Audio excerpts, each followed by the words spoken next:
Hi and welcome back to my channel. Today I'm going to do something a little bit ad hoc. I had planned to share this with you, so I'm going to make a lasagna, and then I did it about and I thought, oh, I'll do it another time. But I thought I'm making it for tea anyway, so I thought I'd just pop the camera on and show you how I pop together a lasagna. I'll be quite honest, my lasagna is never identical from each time I make it, depending what I've got in, because I'll sometimes throw in extra veggies and stuff like that. But I thought you could have a look how I'll do it tonight. I have a recipe over on my blog, so you can see my basic gist of how I do it, and I'm going to jot notes below of how I've done it tonight. But yeah, I just thought you'd like to have a look, because I know sometimes people say about gluten-free lasagna not cooking properly, so I thought it'd be handy just to share with you how I make one. Okay, so I'll drop the camera down now and you can have a peep what I'm doing. Okay, so tonight I'm just going to pop some onions and garlic. I'm actually going to put some grated courgette in the lasagna base tonight. Quite often I put celery and carrots and obviously onions in there, but I've got this great mix that I like to have in. So tonight I'm not putting fresh carrots and celery in. I'm using this instead. This is from Waitrose, but you can get a similar thing in lots of other supermarkets as well. So you can just pick it up in the freezer section. So I'm going to put some of that in when I've done the mince. So I'm just going to chop this onion now.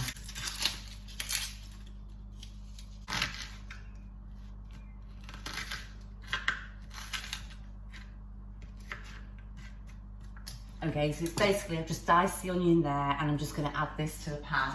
Now in that pan, I've got some minced beef. I picked that up from the butcher's this morning. I really like getting the minced beef from the butcher's because when it cooks down, it's lovely and fine. I double checked with my butcher. I mean, he's spot on, but I double checked that, you know, for the mincing machine, that it's all cleaned down in between, and it is. Obviously, it makes, well, you don't obviously know, but he makes his own sausages, so it's making sure that the machine's cleaned down, and it is, so that's fine. Okay, so I'm just going to pop that on to heat now, and then I'm just going to brown the meat off, and then when I brown that off, then I'm going to add some grated garlic into that. So I like to use a metal spoon, obviously not to leave that in the pan because that gets really hot.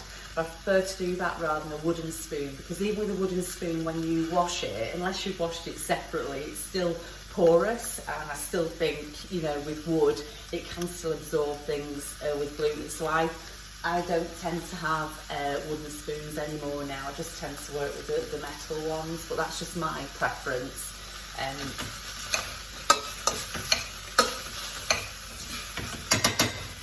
And while that's cooking, I'm actually just going to add a little bit of pepper. I like to put sort of the basic seasoning at the beginning. I put white pepper in there. Become a bit of a fan with white pepper and some cracked pepper. And again, even with seasonings, you have to check. If like me, it's gluten-free.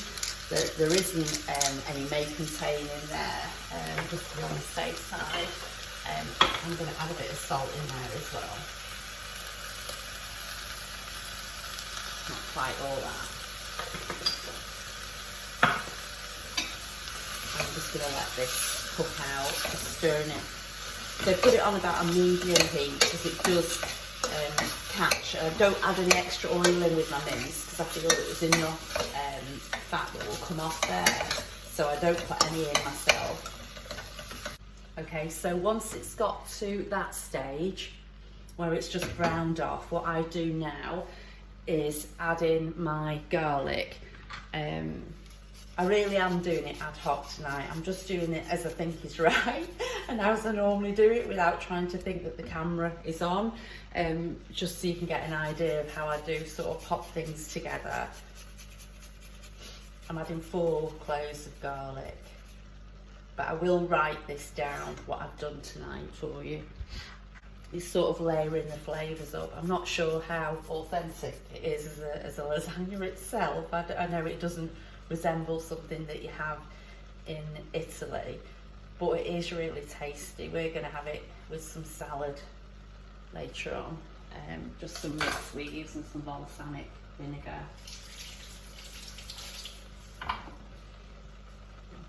Okay, so just going to stir that through. Just cook the garlic out for a minute or so.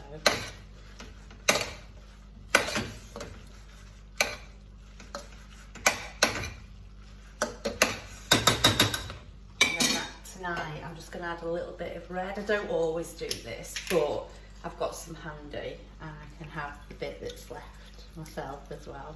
So just put a splash of that. So I suppose that's just like about a quarter of a small bottle, isn't it, really going in?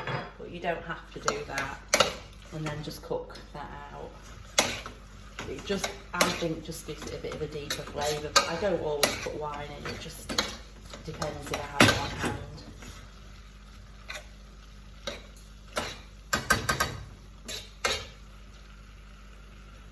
And sometimes I use tin tomatoes, sometimes I use passata. It depends what I've got in.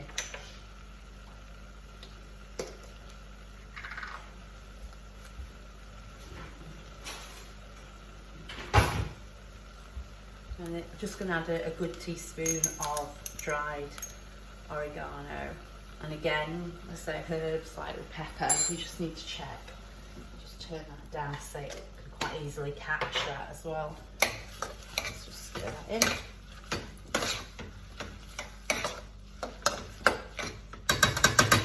Okay, so that's just that. And now I'm going to add some of that veg that I mentioned before, so some of these carrots. So I'm probably going to add about half that, what's left in there. It just, I think carrots, when they're added to something like this, just give extra flavour. I really like it, and I like the fact that even with meat, you're packing in the extra veggies. The older I get, the more I want to pack in as many veggies as I can. Okay, so I added that, and then I'm just going to grate in that courgette as well. Just grab a grater. Just going to grate that in. And with this as well, obviously the vegetables will add their own sort of natural sort of, I suppose, water and things that will come from it, but the goodness staying in there as well.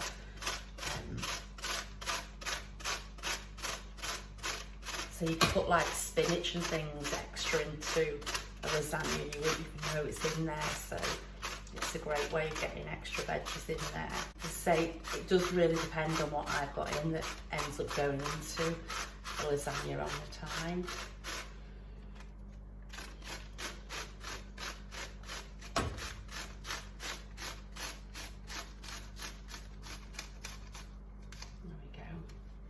Need that after because I'm going to do some grated cheese for the sauce. Okay, so I'll just cook that out for a sec more, just bring it up to heat with that veg being frozen that I've added. It's just reduced the temperature a bit, so just bring that up again. Okay, I'm going to add some chopped tomatoes now to this. And it's just tinned chopped tomatoes.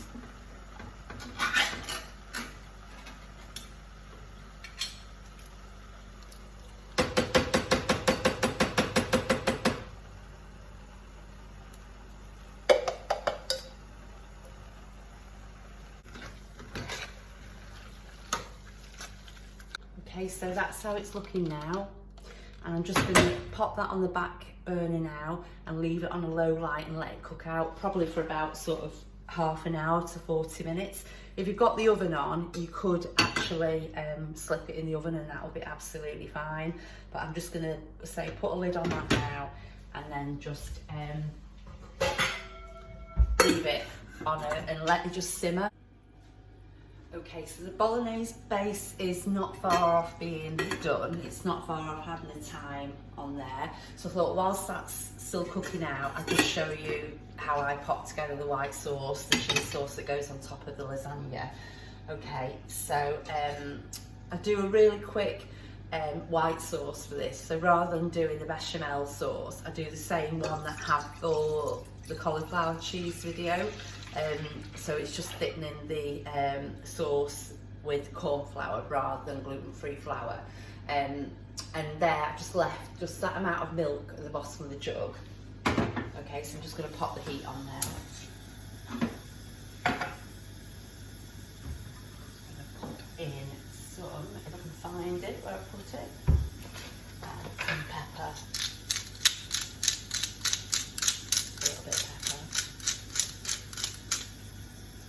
and also just some butter as well. Okay, to say the recipe that I do basically use is on the blog, but I do swap and change depending what I've got in, and I just say go for it, you know, whatever you fancy, pop in with it as well. So that's sort of for the meat sauce. Okay, so I'm just going to let this come to the boil. So whilst I'm just waiting for that to come to the boil, I'm just going to add some corn flour into here.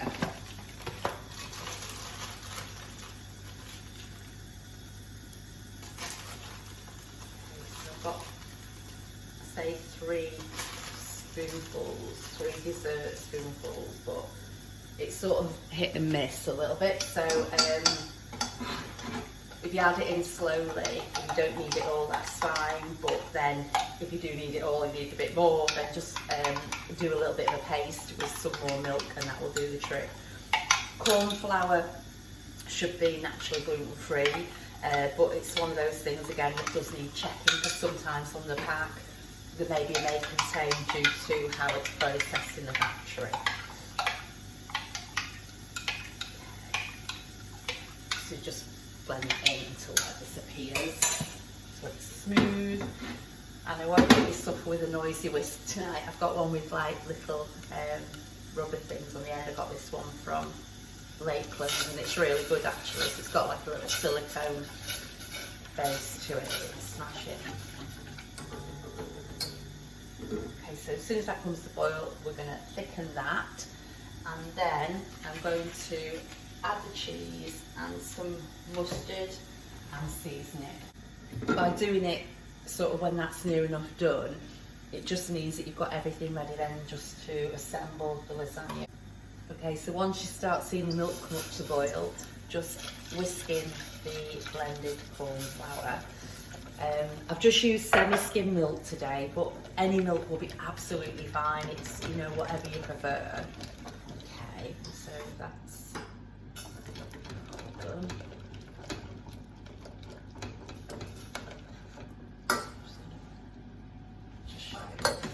So that's how that looks now, like that.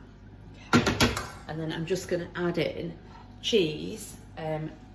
And I suggest that you pick up a really nice cheddar when you're doing a cheese sauce. That's my preference cheddar. This one I've got is from Aldi, and it's really nice. Just tasted some before when I was grating it. But I think you're far better to pick a cheese that you love and grate your own, rather than getting one that's ready grated. Ready grated, again, you need to just double check as well that it's suitable for a gluten-free diet, just in case there's any additional ingredients added, you know, just to stop the cheese sticking in the pack. But it's normally rice flour or potato flour that they do, but just to be sure. As I say, it's a quicker way of doing it. I do love doing a bechamel sauce, but it's a quicker way, and I think it's not quite as rich as well on a lasagna, but it's just preference. If you want to go for a bechamel sauce, then of course go for it. Okay, so that's that. And I'm just going to add some mustard to this. I'm using Dijon, and again, this one's gluten-free, but mustards do need checking, especially the English mustard, because a lot are not gluten-free, the English mustards. It's buzzing to let me know that the bolognese is ready. So just stir that in.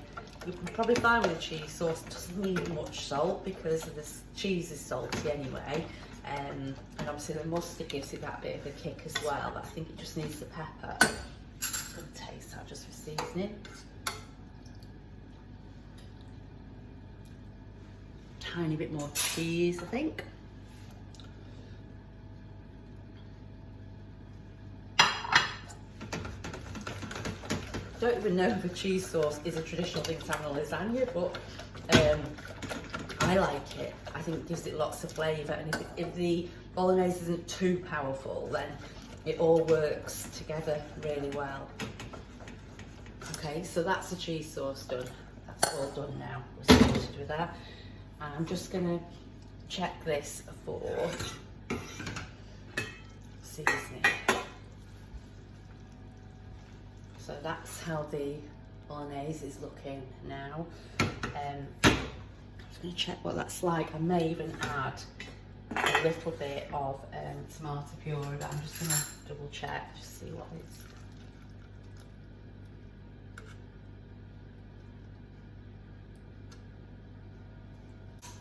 I think that needs a little squeeze of tomato puree.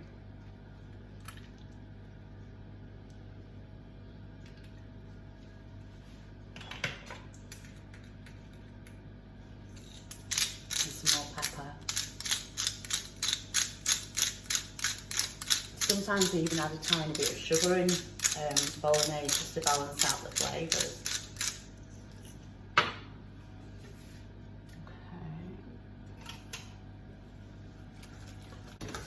That bit of tomato puree, I think it's just brought everything together nicely there. I'm going to give it another taste.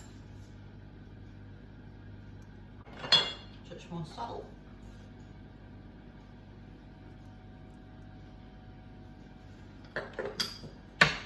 It's all good. I think the carrots are giving it that bit of sweetness. All done now. So that was on for maybe half an hour. That's how long I put the timer on for. And as you can see with that mince, that's what I love about the butcher's mince. It's lovely and fine.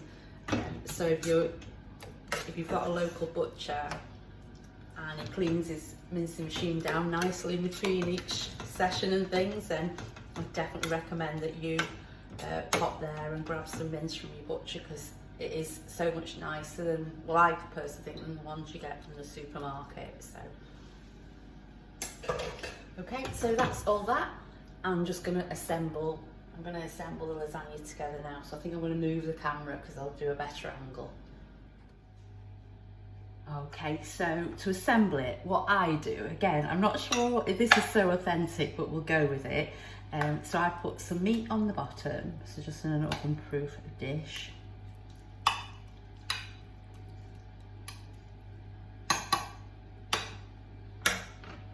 Then a little of the sauce.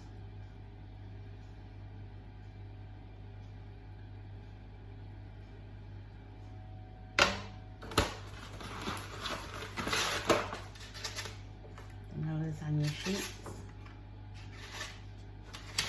And now I have to break some to do a bit of a patchwork quilt with them, so it sort of gives you that definite layer.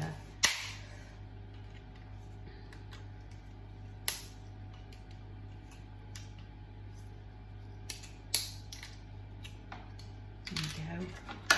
And then another layer of another layer of meat.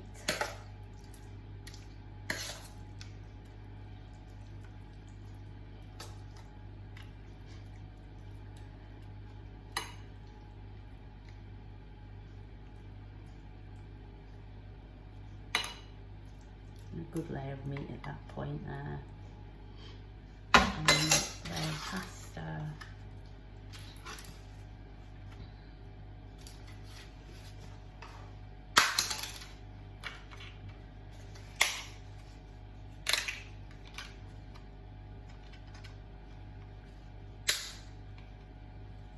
Try and do it so it doesn't overlap too much, because then it saves it being that double thickness and having to get through. Okay, so that.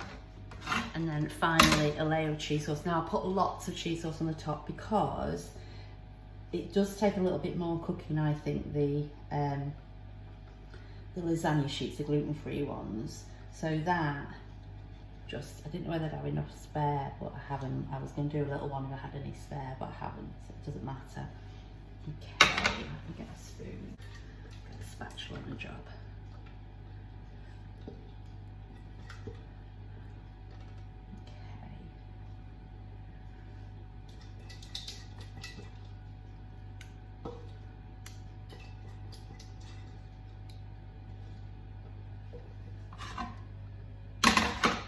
And I'm just going to put some grated cheese on top.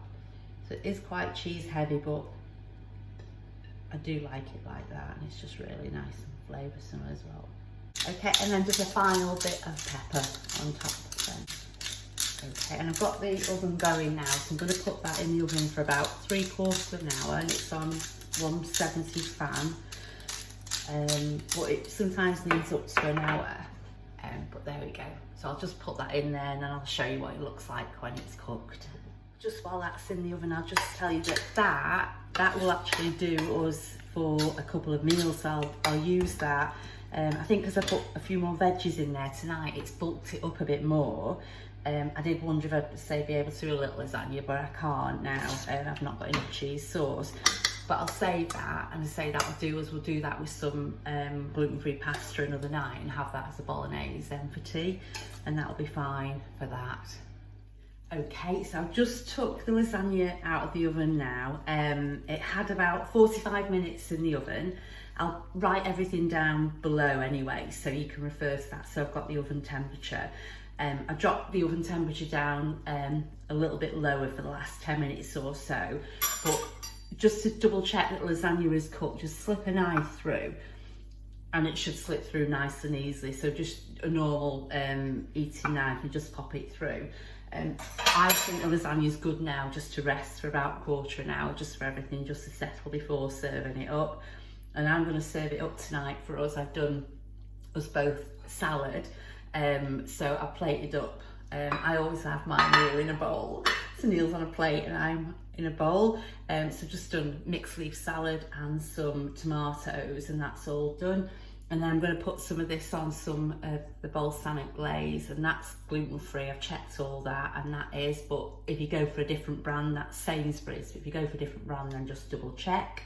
I think I forgot to mention before as well, the lasagna I've used tonight is Tesco lasagna. I really like Tesco's pasta. I think it's great. I think Tesco's and Sainsbury's are my go-to ones. So yeah, so I'm going to leave it about a quarter of an hour, and then I'm going to serve it up. Okay, so that's how I popped together my lasagna. I do hope that you found the little video I've shared tonight helpful. I'm looking forward to sharing more videos again with you really soon. If you like the things I share, then please do subscribe to my channel. Just encourages me to carry on doing what I'm doing. And if you've liked the video tonight, then please do give me a thumbs up. And I will see you again really soon. Take care and bye for now.